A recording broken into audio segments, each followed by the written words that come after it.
Tom Homan, was videotaped taking a bag with $50,000 in cash from undercover FBI agents after suggesting he could help with government contracts. Sounds like a bribe. 2 weeks ago, DOJ officials reportedly shut down the bribery investigation into Mr. Homan. Ms. Bondi, did you approve closing the Homan investigation, bribery investigation?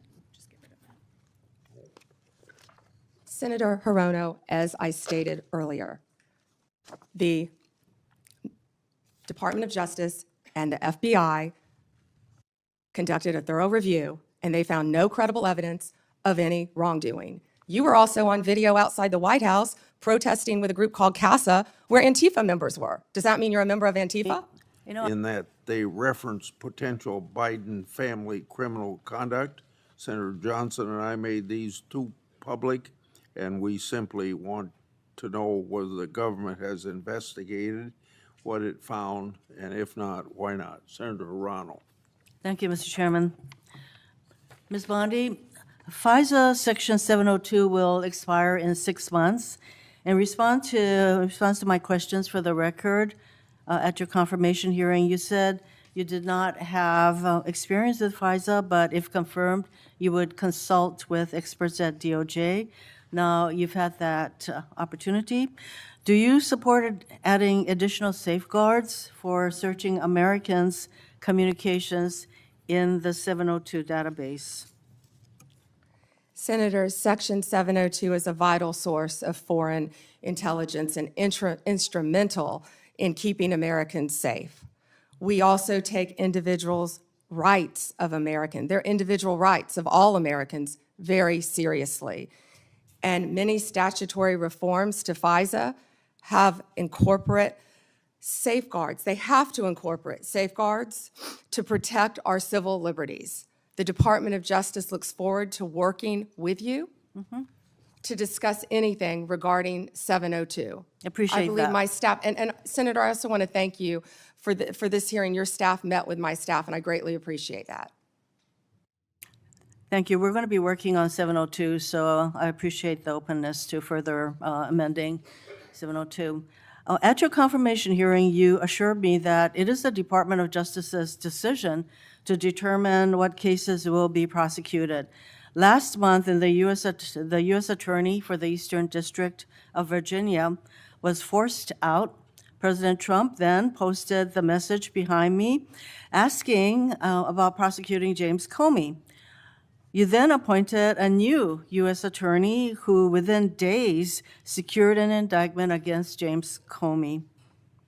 That social media post behind me saying, "What about Comey?" was directed to Pam. Are you the Pam that the president was referring to? I'm sure I was.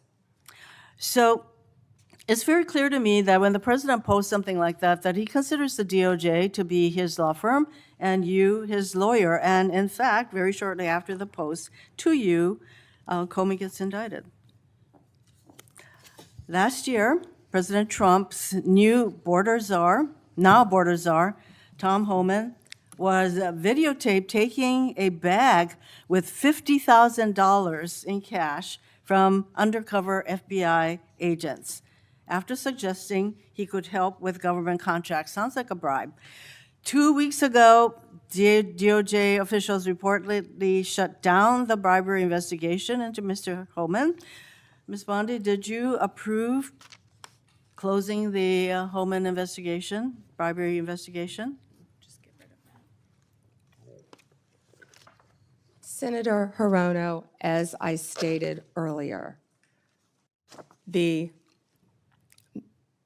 Department of Justice and the FBI conducted a thorough review, and they found no credible evidence of any wrongdoing. You were also on video outside the White House protesting with a group called CASA, where Antifa members were. Does that mean you're a member of Antifa? You know, I simply asked the question as to whether or not you approve the shutting down of the investigation, Mr. Homan. I have to assume that you did because the FBI reports to you. But the American people would look at the situation where this person is taking a $50,000 in cash. no less. And you testified today that a thorough investigation was done.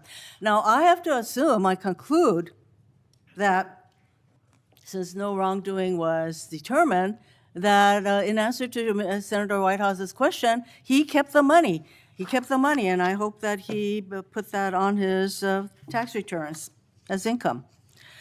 Next question. Over 1,200 rioters were convicted of charges related to January 6th. President Trump has since pardoned nearly all of them.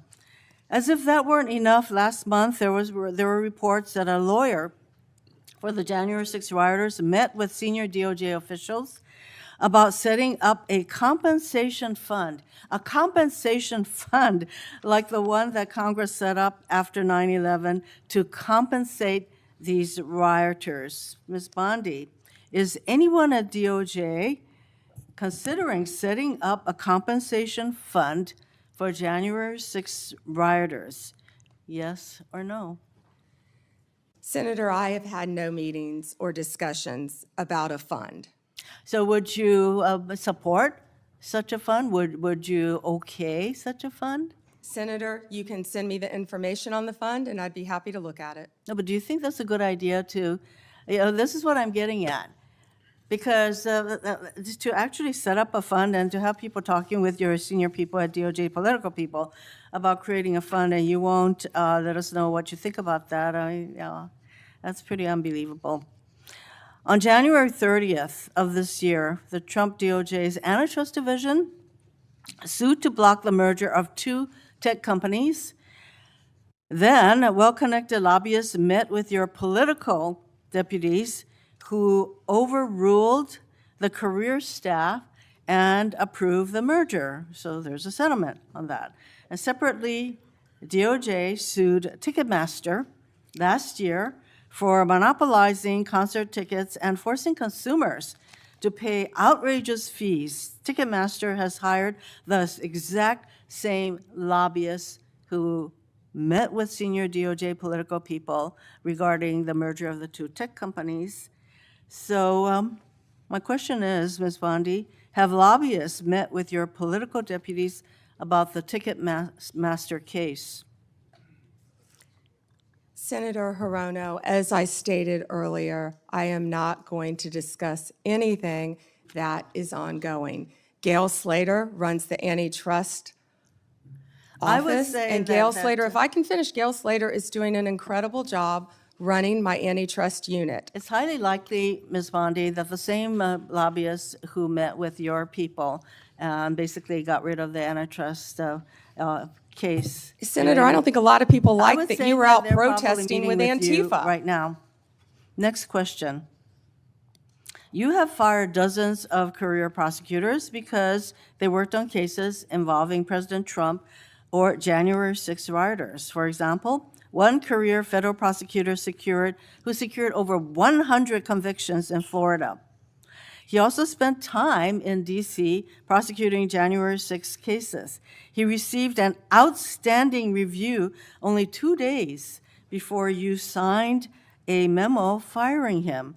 The memo cited no reason for his firing. Are you firing career prosecutors solely because they worked on cases like January 6th that the president doesn't like? Senator Hirono, I am not going Yes to or talk no? about personnel matters with you. Well, we all know that hundreds of career prosecutors have left the DOJ, and literally hundreds, we're told. And Yeah, you know, Senator, you've are you lost. The familiar with the one DOJ that threw a has sandwich lost- at an ICE officer? Are you a Homeland Security officer? is the Are you familiar reason- with the one who went out on her lunch break and was Ms. Bondi, making obscene gestures? Would you say that DOJ losing these career prosecutors and the thousands of hours of experience they have prosecuting criminals, that is not a reassuring situation?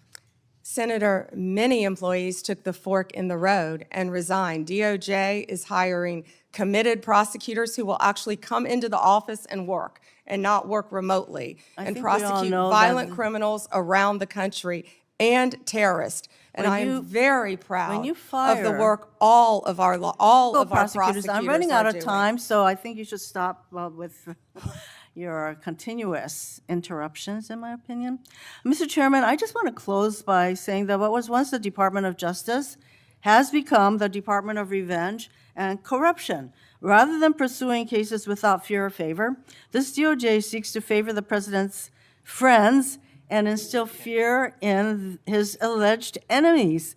If you're a friend of the president, this corrupt DOJ will bend over backwards to help you, just like it dropped the bribery investigation of Tom Homan, like it's considering paying money to January 6 rioters, and like it has put antitrust enforcement decisions in the hands of well-connected lobbyists. But if you're on the wrong side of this president, you will face the wrath of DOJ, no matter what the facts, law, or justice support. James Comey is indicted days after the president's social media directive.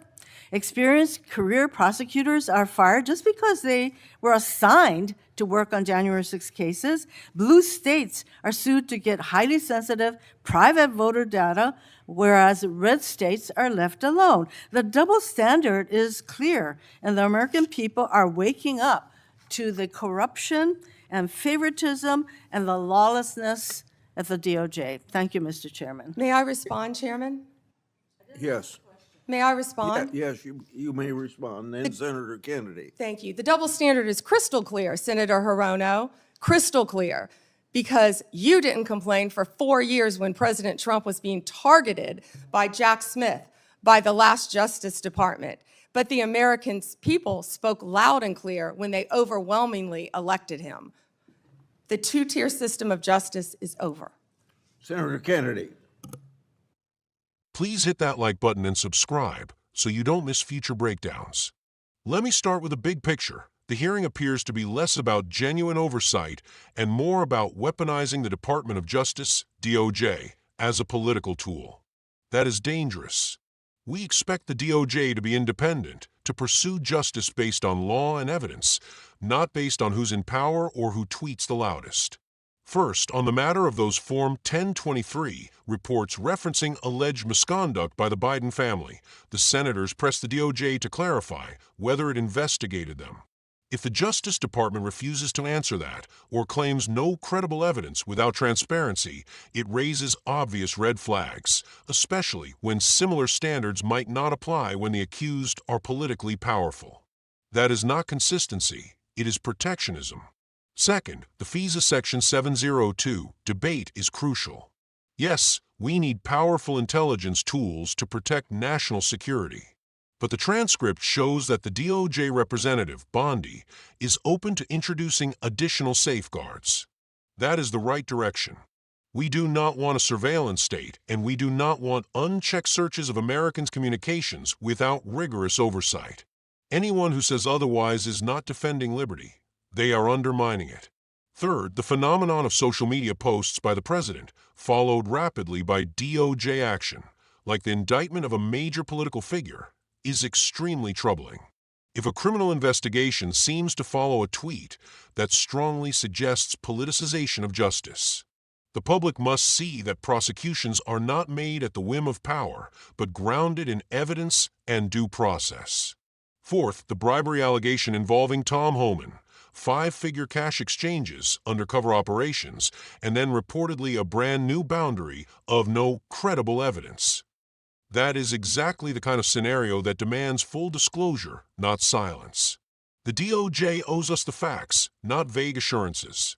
Fifth, the question about a compensation fund for January 6th rioters is eyebrow-raising. The suggestion that political actors might consider funneling money to individuals convicted of storming the Capitol is deeply concerning. There's a principle here. Justice must treat all citizens equally under the law, not reward political loyalty or partisan impulses. Sixth, the antitrust cases bring in a familiar pattern. Career staff recommend one outcome, then top political deputies override them after meeting with lobbyists. That is a breakdown in meritocratic governance. If lobbyists sway antitrust judgments or mergers, voters deserve to know whose interests are being protected: the corporations, the powerful, or the people. Seventh, the firing of career prosecutors who handle cases the administration dislikes. That is a chilling message. When prosecutors are replaced for political reasons, you sacrifice institutional memory, expertise, and impartiality. Sharp practices like that degrade the rule of law. Eighth, some of the most powerful rhetoric comes from the partisan framing itself, Department of Revenge and Corruption. I don't use those words lightly, but they capture what many Americans sense. If the DOJ is perceived as punishing enemies and rewarding allies, the public's faith in justice crumbles. Ninth, there is an obvious double standard. States with Democratic leadership are pressured to surrender private voter data, while Republican states are left alone.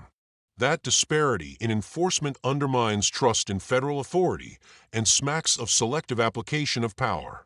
Finally, though the opponents push back, what they fail to do is meaningfully counter the charge that the DOJ has shifted in purpose. Dismissing criticism by invoking prior abuses is not a defense. If power was misused in the past, fixing it now is the higher calling. So what do we take away? We must demand three things. 1. Transparency. The DOJ must open the books on those investigations and publish full explanations, subject to independent review. 2. Accountability. Career prosecutors should not be purged for political reasons, and investigations must proceed on facts, not favoritism. 3. True neutrality. All Americans, regardless of party or politics, must trust that justice is blind, not biased. We can be patriotic without being partisan. We can support the rule of law without endorsing every individual. We can love America by insisting our institutions are worthy of that love, strong, fair, unwavering. If the DOJ will not police itself, American citizens must. We must demand oversight, demand integrity, and demand that every public servant act in service of the Constitution, not a political agenda. Thank you for watching. Let's stay engaged. The strength of our republic depends on it.